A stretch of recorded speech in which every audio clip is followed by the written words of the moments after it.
Jo Leute, ich habe Nuno Mendes getestet und das ist mein Fazit.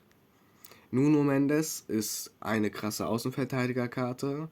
Er ist leider nicht mehr in den Doppelrollen plus in dem super offensiven Linksverteidiger, falls ihr das kennt, oder man, ihr wisst auf jeden Fall das sehr offensive, was ich auch am liebsten spiele, sondern erstmal so ein normaler offensiver Verteidiger oder ein Linksverteidiger oder besser gesagt Außenverteidiger.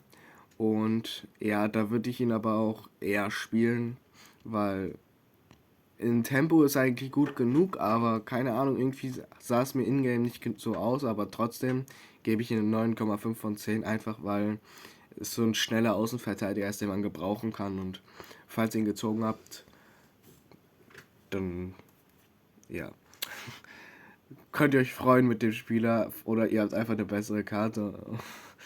Und ja, wir sehen uns beim nächsten Player Review. Ciao.